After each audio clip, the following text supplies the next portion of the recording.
Okay, my friends, I know this is crazy sounding, but it's true. Mudfossils comes through again. There is a new body part that's never been known before, and it's unknown to this very moment.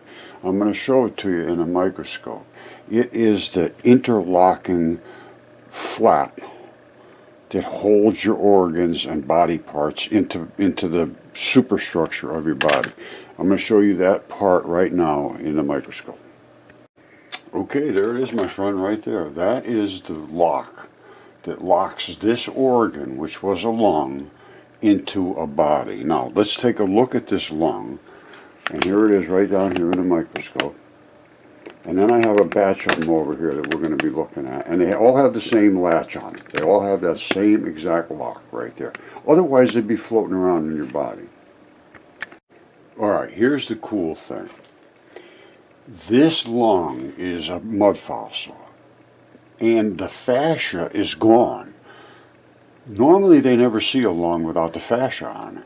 So the fascia is gone, revealing this latch, this lock. Now I have other ones that still have the locks there, you'd never see them. And I have other ones that the locks are very obvious, just as this one is. You see it? This is what attaches this body here. Now every one of these is an alveoli.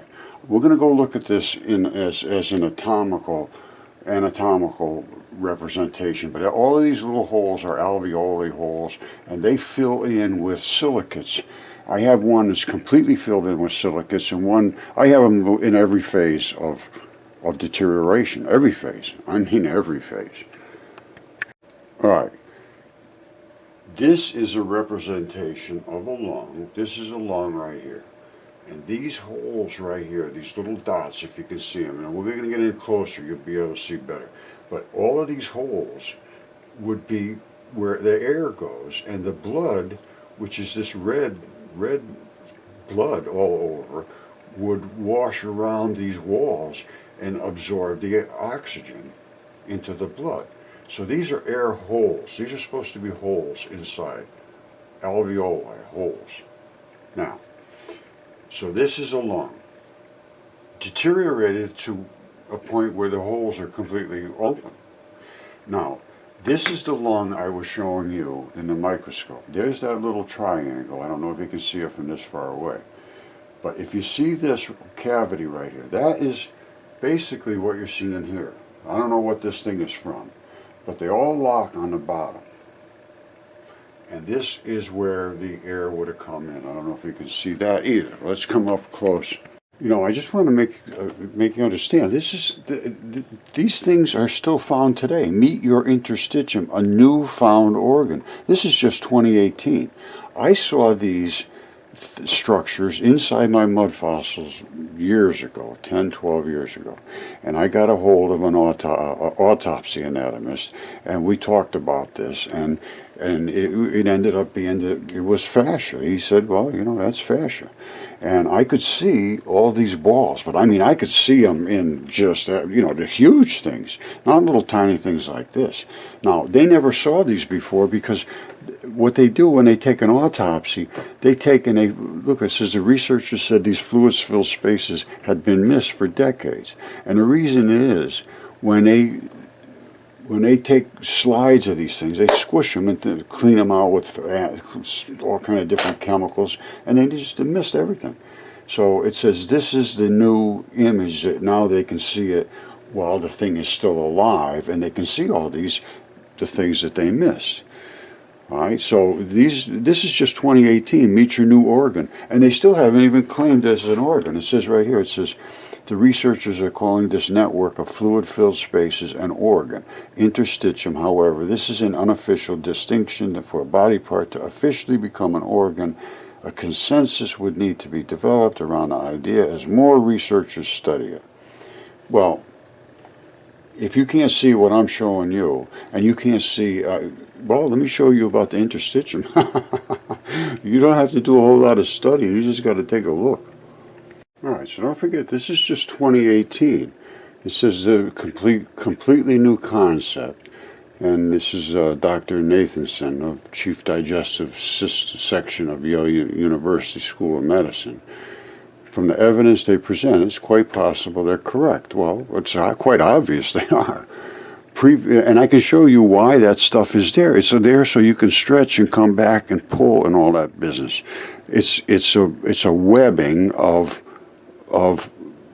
fibers and fabric, so you can move around and everything will stay contained and separated. It's basically the separation layer of membranous layers. Now, not only that, is underneath in that interstitium layer is the first exact section of it is where you have the fluid-filled highways where all the enzymes are.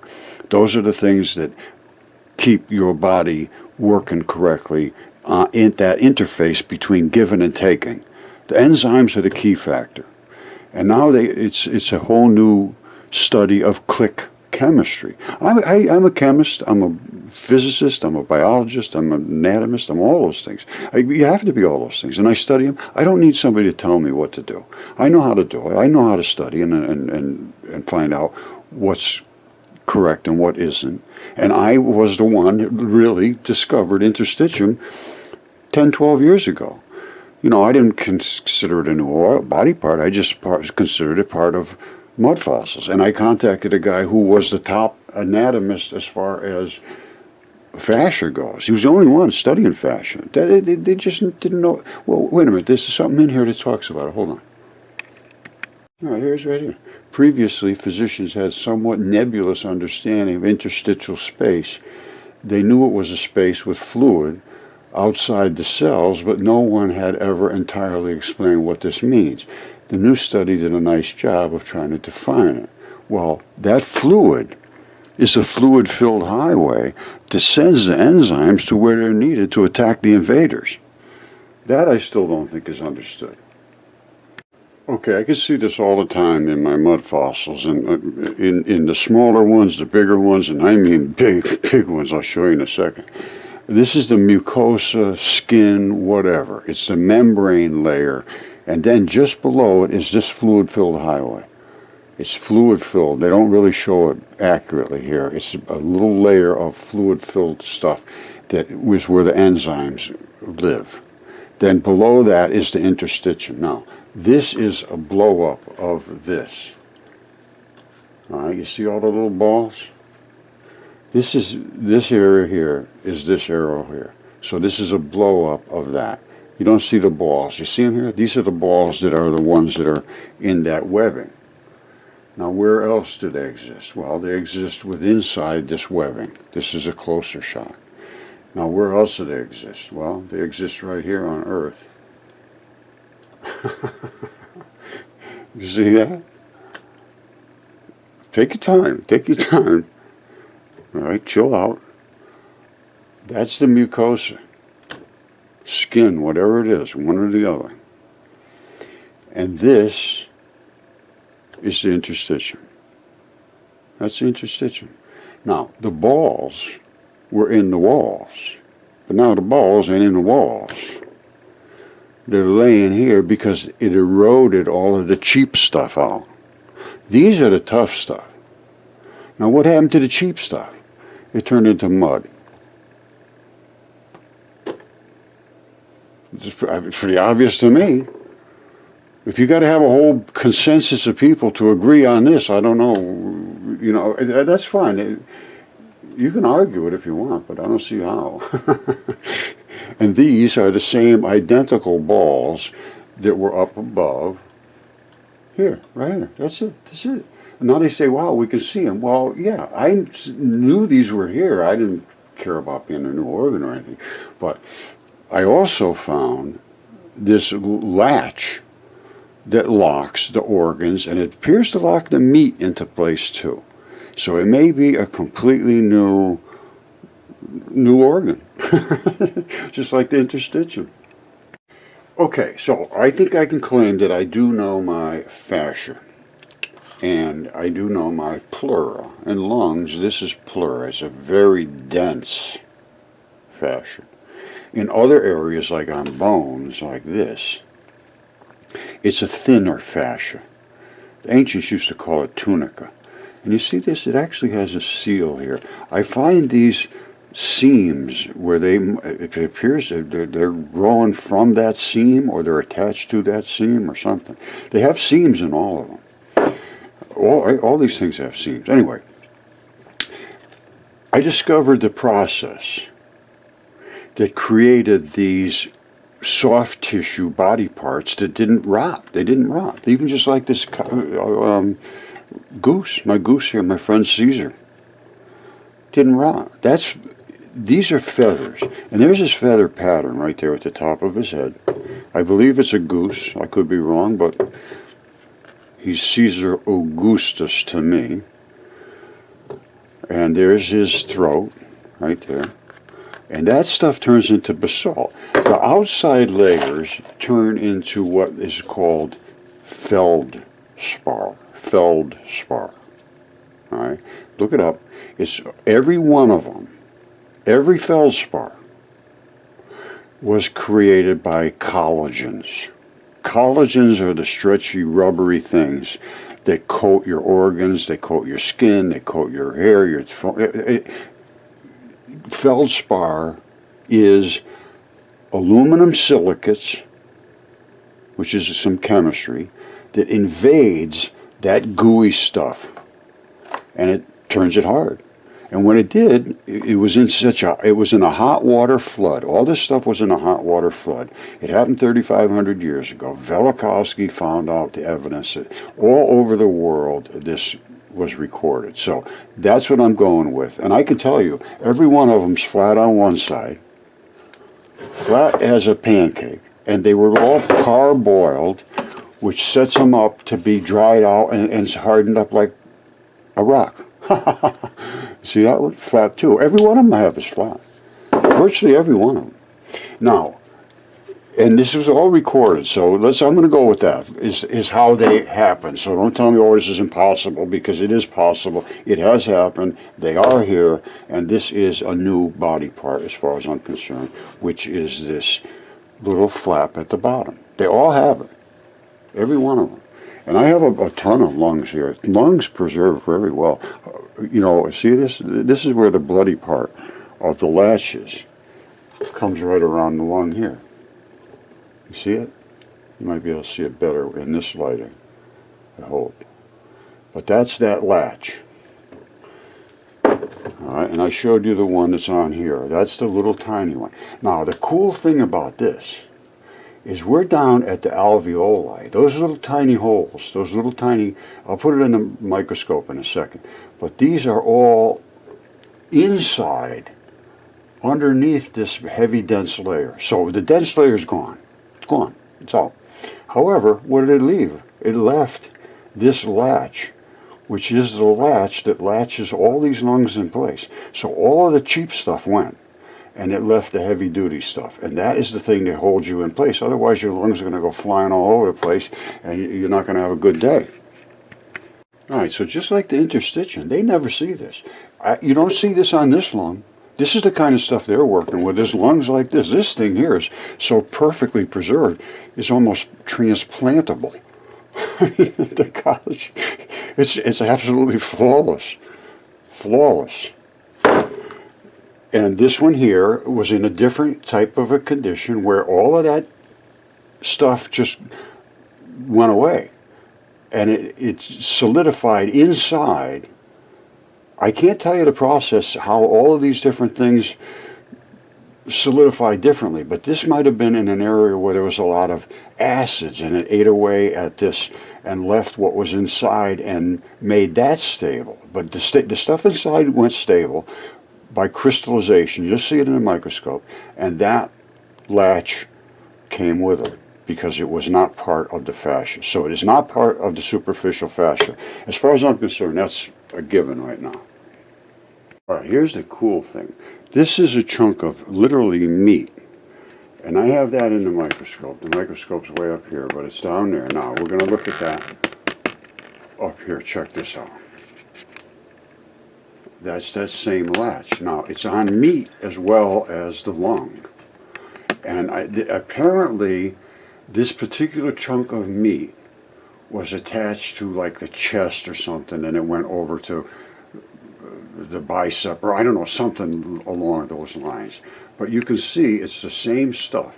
Now it has this strappiness to it, and this is just meat. When I show you up close, it's meat, and apparently they all have that little flap, as far as I could tell. All right, this is literally red meat, nicely marbled. Probably would have been extremely tasty. And there's that latch. And it's all attached to superficial fascia. I agree with that. But this is a whole separate animal. That is a new, and as I said, and we'll look at this in a microscope next, that is that same latch. It's the same latch on a lung. This is on a chunk of meat. So I would say, chances are, it's a new body part that's never been noticed. And I'll show you how exacting this is. It's on all of them. All right, this I believe was the last lung I was showing along. And again, flat as a pancake on the back. They boiled out of these creatures. Velikovsky did the work. That's the latch. You can't see it well outside of the microscope. And that's where all the air tubes came in. Now check this out. This is just outrageous. This is just beyond outrageous.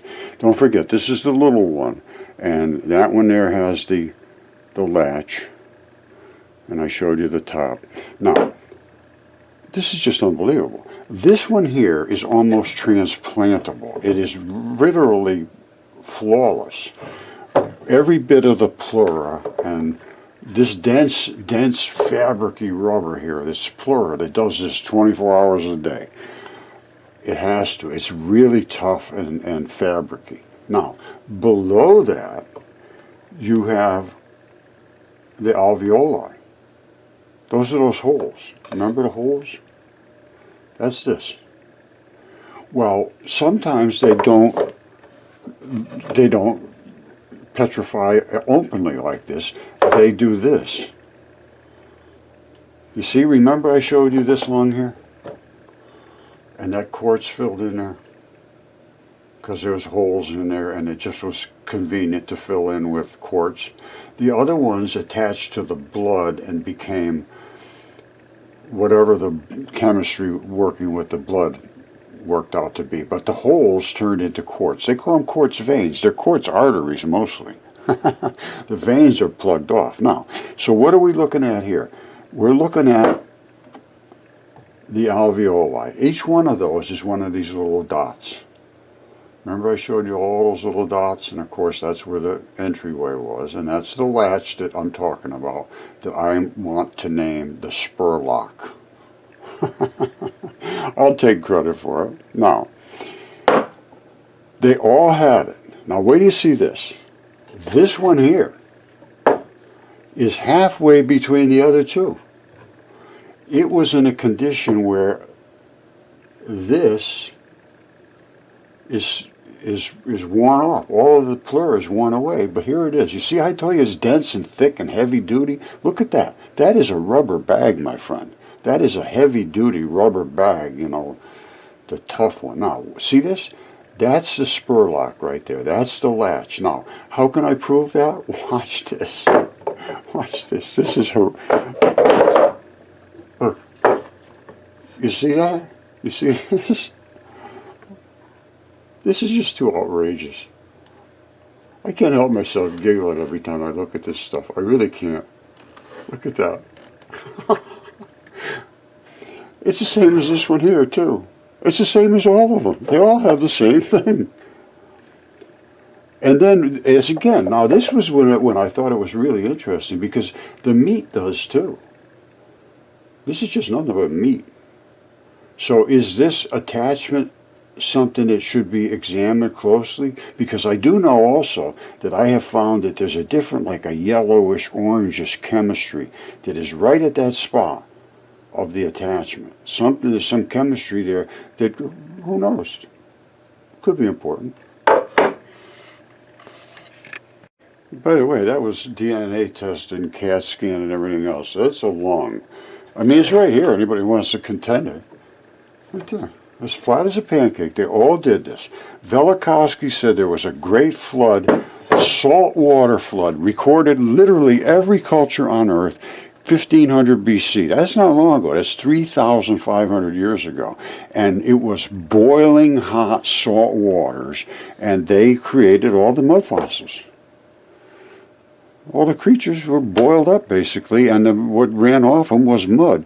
But there was giant creatures on this earth, 1,000 miles long or longer. And I am sorry, that is just a fact.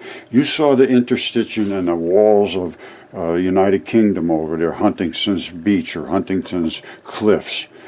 That is interstitium. And I wanted to say another thing about that. Let me show you that again, because somebody can go there very easily and get some samples of what might want to be called the immunothelium. Hold on a second. All right, here's the deal at Huntington Beach. This is the skin, is going to be that white layer. This right here, that little black line, this below the membrane line, there's going to be two separations here.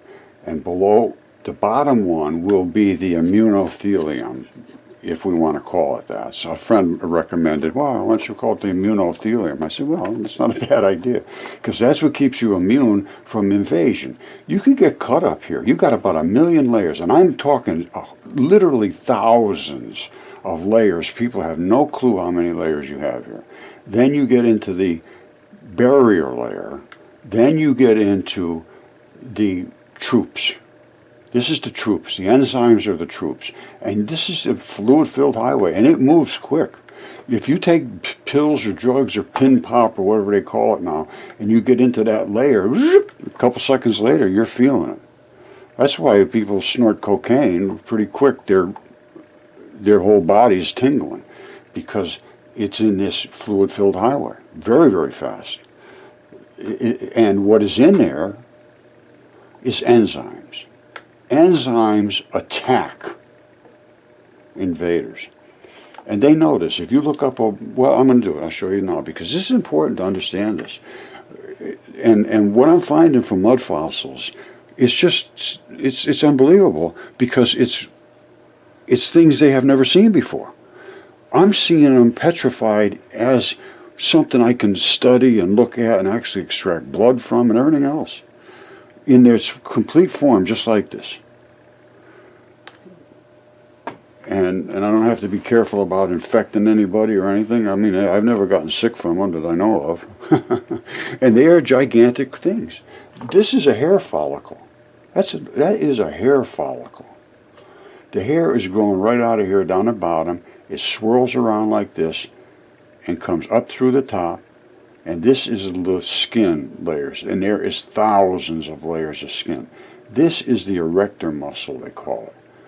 That attaches up. That's why your hairs can stand up on end. You see that right there? You see that? That's the sebaceous gland. That is the sebaceous gland. That is the erector muscle. That is the root of the hair. And these are the blood supplies, artery and vein. And that was from a very, very large creature. You think of how big your root ball is in your hairs. And that's how big this root ball is in this creature's hair. And that's where the muscle puts right in there. Isn't that amazing? And that's the sebaceous gland. I'm not kidding you. That's exactly what it is. So I'm pretty confident about what I'm talking about. And what I want somebody to do over at Huntington Cliff is to get this layer, get some specimens from there versus this. But you got to go in like maybe 10, 15 feet. Now, you can't just go into where there's a cut already, because it's going to be already washed in and invaded a lot. You have to go in. You maybe even could drill down 100 feet back. It's going to be the same stuff. But you got to get far enough in that you're not being washed out by those salty waters. Now let me show you where I'm talking about, because I could see it, sort of. It's that layer right there, the dark layer. Okay, this is what I'd like them to get samples of. This right here is what I'm going to tell you is the fluid-filled highway, which is the immunothelium. this chalk formation is skin clays. These chalks are skin clays. This is kaolin clay, chalky. This is the interstitial layer down here. There's going to be a little membrane at the top, and then is going to be the fluid-filled highway and a little membrane at the bottom, and then we get down into real interstitium with all the balls. Okay, these are the people who've been studying it. I'd love to be able to communicate with them because they are laying these layers out, and I can actually see the layer, and they do describe the different layers. Exactly as I'm talking about right here. You see there's the chalk layer, which is skin layer. Here is the layer I'm talking about, the Immunothelium, with a barrier below and a barrier above, which is the membrane, and the Immunothelium is here, and then you get into the interstitium.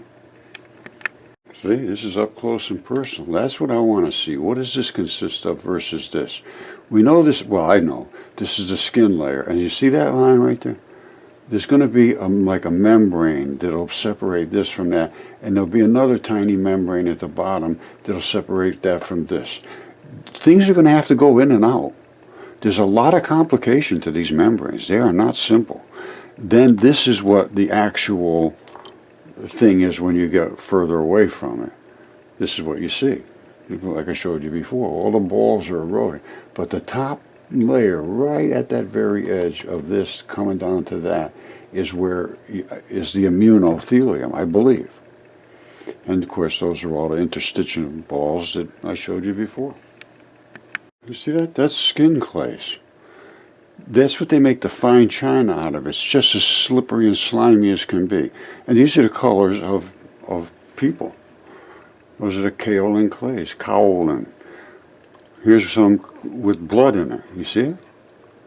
You still got a little bit of blood left. And they're going to have, you're going to see blood in that kaolin. Kaolin growing for cauliflower, kaolin micro.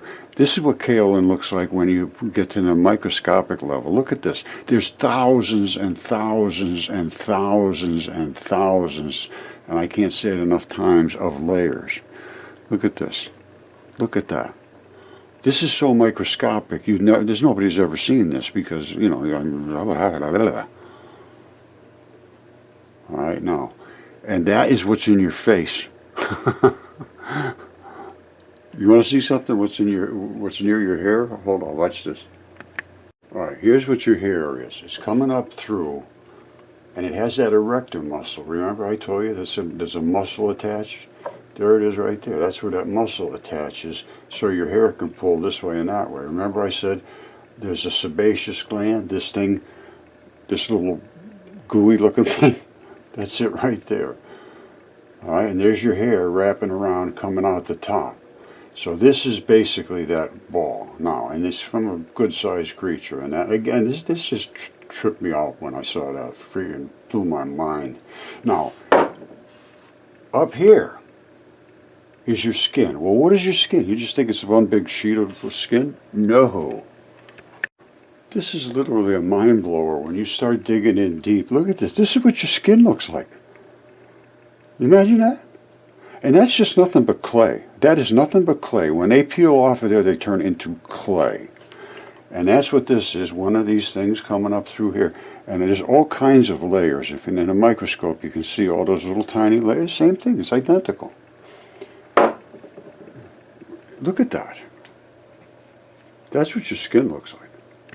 All right, my friends, it's always a deep dive. I can't keep, if you follow the clues, you just never end. So I'm going to end now. That is the body part I'm talking about. It is a latch. It is separate from the fascia. It's not part of the superficial fascia. It's not even part of the, I don't know, it could be part of the deep fascia. But somehow it invests into a certain squared out section, it appears to me, that adheres to the organ. That's all I can say. There's something going on there with this section. It's a transition zone, just like tendon is between tendon and muscle, tendon and bone. So it's something to do with that.